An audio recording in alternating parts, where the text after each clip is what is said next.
Fijian High Commissioner to New Zealand, Your Excellency, the New Zealand High Commissioner to Fiji, the Chairman and Chief Executive of Investment Fiji, members of our respective business communities, ladies and gentlemen. Bula Vinaka and a very good morning to you all. I'm delighted to be here in New Zealand, of course, for my first official visit to the country and to address this Trade and Investment Symposium, the very first of my engagements over the next few days.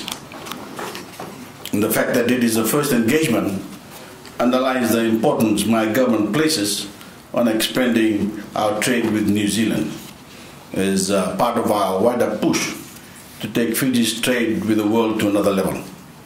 New Zealand is a very important market for us, and let me begin by giving you all a brief snapshot of why. Two-way trade in goods and services on average is worth almost 700 million Fijian dollars a year. And in terms of our tourism industry and Fiji's biggest revenue earner, New Zealand is our second largest source market, with more than 120,000 Kiwi visitors each year contributing more than $200 million to the Fijian economy. New Zealand visitor arrivals are increasingly buoyant. In fact, over the past 2 years, we've seen the largest increase from New Zealand of any of our markets. And provisional monthly arrivals in August were up 15% over the same period last year to reach a total of more than 20,000. So more Kiwis, more New Zealanders are visiting Fiji, with all that entails for the prosperity of our tourism sector. And as you will discover as the day proceeds, the opportunities for New Zealanders to invest in Fiji and strengthen our overall trading relationships has also never been better. Last Friday, I addressed a similar trade and investment symposium in Sydney. And while there are some differences between the Australian and New Zealand markets, there are also some striking similarities in terms of the overall investment climate. And not least is the dramatic improvement in the quality of Fiji's political and diplomatic engagement with both New Zealand and Australian governments, which is finally beginning to match the excellent people-to-people ties that have always existed between our peoples. As many of you already know, I will be having my second bilateral meeting with Prime Minister John Key. I want to say in advance of that meeting that I deeply appreciated Mr. Key's gesture in coming to Suva back in June, where we had our first encounter and were able to give the Prime Minister a warm Fijian welcome. I was especially gratified to be able to convey to him, face to face, the absolute gratitude of the Fijian people for New Zealand's assistance in the wake of Tropical Cyclone Winston back in February. The arrival in Fiji of so many Kiwi men and women in uniform aboard your aircraft and HMS Canterbury was deeply appreciated. And caring, can-do attitude to help Fijians in the affected areas back on their feet is something we will never forget. It's unfortunate that some of the New Zealand media reporting of the Prime Minister's visit back in June suggested that I had given Mr. Key a hard time. It's true that I politely outlined to him the reasons why we had chosen to embark on a radical program in 2006 to create a level playing field for every Fijian, and that we had fulfilled our promise to return Fiji to parliamentary rule in the election of September 2014. I also said that it was a shame that New Zealand, Australia, and certain other countries had failed to understand what we were trying to do, which was trying to introduce genuine democracy for the first time in Fiji and guarantee the rights of every Fijian in the 2013 Constitution.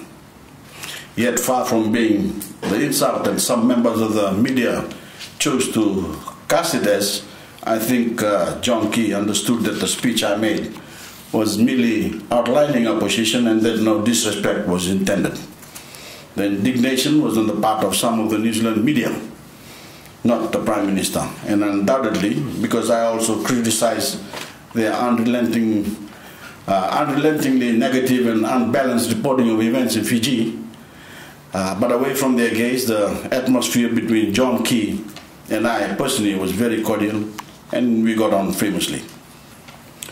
It's true that I've had a couple of issues with him, saying that I'd shot my mouth off about the Pacific Islands Forum, that he hoped we weren't going to be silly about enforcing the provision of our public order. But it hasn't unduly affected the warmth of our relationship. He knows that I'm frank by name and frank by nature. And I know that he's a similarly plain-speaking Kiwi, which is undoubtedly why the New Zealand people keep voting back into office. So we're big enough to say what we think and then move on. And I want to thank him for being a straight shooter, for not taking things too personally, and especially for giving me the opportunity to get together with him again in New Zealand and enjoy each other's company. In the similar rough and tumble of the Bledisloe Cup match that we will be attending together in Eden Park on Saturday night, I was told by someone in Australia that I should wear the Wallabies scarf. I said that I would be a very brave Prime Minister wearing a Wallabies cap in front of John Key playing the All Blacks. But this time it will be the Kiwis and Aussies slugging it out, and no one can blame me for anything. Ladies and gentlemen, I also come with a message for the New Zealand media. Now that the bans on individual journalists visiting Fiji have been lifted, you are welcome, most welcome, without exception, to visit Fiji like the journalists of other countries. You are free to report without restriction once you've been accredited in the usual way by our Department of Information. And all we ask that you cover events fairly and in a balanced manner, which is the obligation of journalists the world over. I hope you will come and see for yourselves the progress we have made on the back of 7 straight years of economic growth, the longest in Fijian history. And to see for yourselves that our institutions of state are functioning properly, and we are strengthening those institutions as we move forward to ensure that they are truly independent and free from political and personal influence, as happened far too often in the past. Ladies and gentlemen, I've come to New Zealand from Australia, as I said, where there has already been a dramatic improvement in the quality of our official relationship. A month ago, I had the pleasure of a very cordial meeting in New York with the Australian Prime Minister, Malcolm Turnbull. We've agreed to take our personal relationship and the relationship between our governments to another level. And my agenda on this New Zealand visit is precisely the same in relation to John Key and his ministers, to strengthen the quality of our engagement and bring our nations even closer together. Of course, we will always have our differences, such as on the PESA Plus trade negotiations, but I believe these differences can be worked out through much more effectively in this new era of goodwill. Because as I said in Sydney, now more than ever, given the uncertain global outlook, nations with shared histories and values must stick together. We must never allow those things that divide us to take precedence over the things that bind us together. And especially when Fiji and New Zealand share a particular corner of the world and share the warm personal links between our peoples. Let me repeat what I said about PESA Plus last week before I move on to other things, because I know many of you in the room are seeking clarification on Fiji's position in relation to these important negotiations. Fiji has emphatically not withdrawn from PESA Plus. We are still at the table, yet neither are we prepared to sign the document in its current form, because we simply don't believe believe that it is in our interest to do so. On 2 critical issues, infant industry development and most favored nation status, we believe the current legal text not only fails to meet our requirements. If implemented, it would have an adverse impact on our development and the development of our Pacific Island neighbors. Fiji wants an enduring, predictable, and sustainable trade agreement between New Zealand and Australia on the one hand, and the Pacific Islands on the other. And in our view, we still have not got one in these negotiations thus far. The current document is too one-sided, too restrictive, places too many obligations on us that we cannot afford to meet. We need more flexibility, a recognition that we are a developing country, and more concessions to enable us to have trading relationship with others. So I repeat, we cannot sign the current document. We will, however, keep talking, keep seeking an outcome that suits all parties, and only if New Zealand and Australia ultimately refuse to be flexible on the key concerns of Fiji and other Pacific Island nations will we walk away.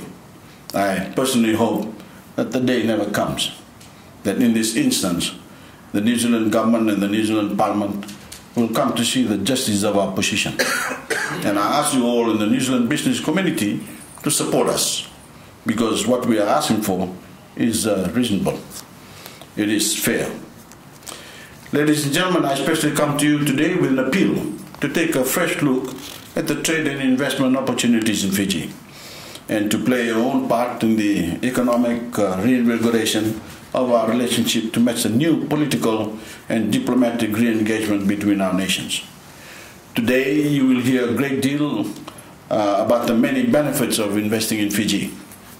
Our position as hub of the Pacific, our rapidly improving infrastructure, better roads, better airports, more efficient ports, our general connectivity and world-class telecommunications, our investment incentives, including duty concessions, investment allowance, and some of the lowest corporate and personal taxes in the region.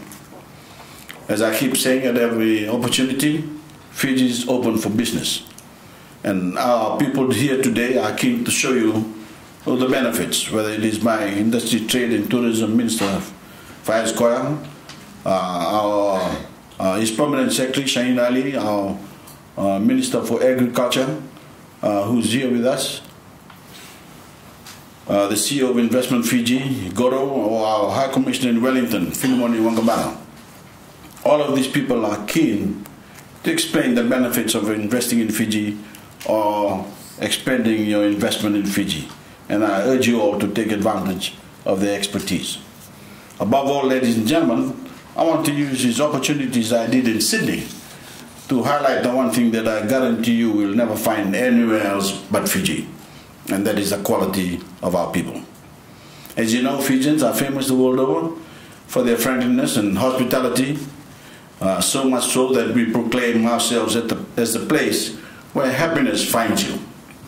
We're even happier than usual ourselves these days, because for all the continuing challenges we face, recovering to Cyclone Winston, the entire nation has been on unprecedented high after world champion rugby sevens team brought back Olympic gold from Rio. Thank you. We are determined to harness that winning Olympic spirit and channel it into areas of national life. So as well as our hospitality and friendship, there's another side to the Fijian people that I want to share with you all today as business people. And that is our work ethic, loyalty, and eagerness to learn, to improve ourselves, and to work as a team, like our Olympic heroes, for the common good, whether it is a nation, whether it is a nation, a sporting team, or in a company. For our investment incentives, for all our attractive tax rates, I believe it is the quality of our people that is the best reason to invest in Fiji or to grow your existing business. With a literacy rate approaching 94%, our people are educated, English speaking, and becoming smarter all the time.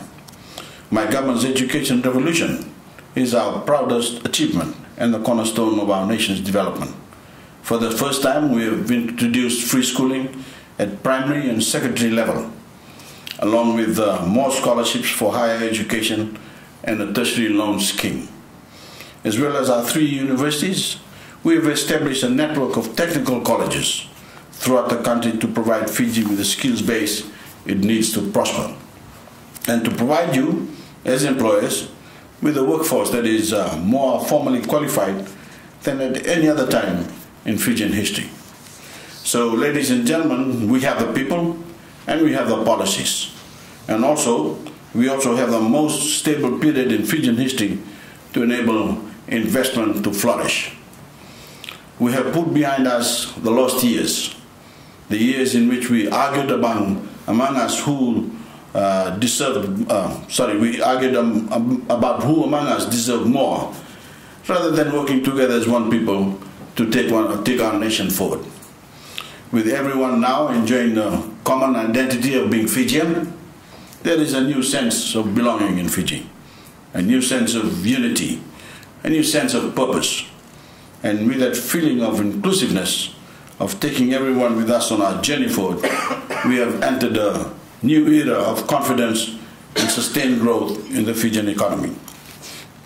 Just as important, we are using our relative wealth not to prop up recurrent expenditure, as previous governments did, but to invest in new infrastructure and to do much more to improve the lives of disadvantaged Fijians by providing them with such things as subsidized electricity and free water and medicine, along with the nation's first ever social security pensions. All this has been possible because of my government's sound management of the economy and business-friendly policies. In contrast to many other developing countries, we regard the private sector as vital partners in national development. And those pro-business policies will continue, along with the zero tolerance for corruption and maintenance of law and order that has always been the hallmark of my government. Also in stark contrast to many other developing countries, including in our own region. And so, ladies and gentlemen, I urge you all to view the investment opportunities that Fiji offers with fresh eyes, whether you are looking for a new manufacturing base to develop a tourism venture or an agriculture project, to take advantage of the growing opportunities in ICT, mining, food processing, or any other number of areas. Fiji is open for business.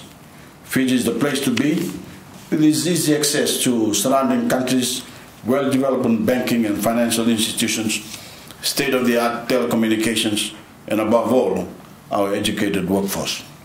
The wonderful Fijian people who are finally working together as one nation with their eyes firmly set on excellence, on transforming our development country into a modern nation state, on achieving the greatness that we all know awaits us if we remain united and focused. Thank you all for your attendance this morning and providing us with the opportunity to showcase Fiji. I look forward to meeting as many of you as possible, and now have great pleasure in declaring this Fiji Trade and Investment Symposium open. God bless you all. Tēnā koutou katoa. E te rangatira, Prime Minister Bainimarama, mai Fiji, haere mai ki Aotearoa. Nau mai, piki mai, koutou koto kāwanatanga i tēnei rangi nui rawatu kia mātou o Aotearoa. Nō reira, tēnā koutou, tēnā tātou katoa. Sir, you are such a masterful speaker. I say that as someone who placed a great deal of accent in an earlier phase of my career as a politician in getting words right. Your description of rough and tumble with my boss, Prime Minister Key, is very apt. He is plain speaking and you don't mince your words. I last saw you, sir, at the Maori Fijian rugby game. At your prodding, my missus purchased a Fijian Maori All Black jersey. Unfortunately, it was made for a skinny Pākehā like Mark Ramsden. It was not made for a generously developed Croatian Maori like Shane Jones. On behalf of my boss and Minister Murray McCully, welcome. Welcome to your ministers. I acknowledge your senior civil servants and in particular a great friend of ours, your High Commissioner. I also acknowledge members of the commercial community, both from Aotearoa, New Zealand, but in particular those who have journeyed here from Fiji.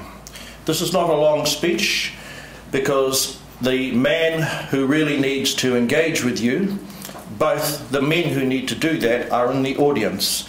But we have a very friendly and varied program for our distinguished guest, and I'm looking forward to taking him shortly to Moana Pacific, one of our significant Māori fishing enterprises, where he might find he's going to have 2 lunches in one day. He's got a lunch with Minister Murray McCully, but the Maoris will want to share with you the best crayfish in the Pacific. And rest assured, sir, it's in Aotearoa, not Fiji. But with the spirit of aroha, the friendship that we have over many years, and as I said to our own media last night, at the risk of sounding trite, let's sail into a rising sun. Let's borrow an old expression, let bygones be bygones, collaborate, create wealth, generate jobs, and secure an economic future without being bogged down by history for our neighbourhood. I'm very eager to hear how we can make progress in respect of the PACER Plus. I realise it is finicky, but we have our technical negotiators and have yours. And with the spirit that you've shown in opening the conference, I have every confidence that we're going to create a favourable outcome. So, fellow Kiwis, visiting Fijian folk, and our distinguished rangatira, as we say in our Māori language, the High Chief, it was a pleasure to be here this morning. Thank you for starting with the national anthems of both countries. The next time you hear the Māori national anthem will be when you watch the Aussies fail again. Kia ora koutou katoa.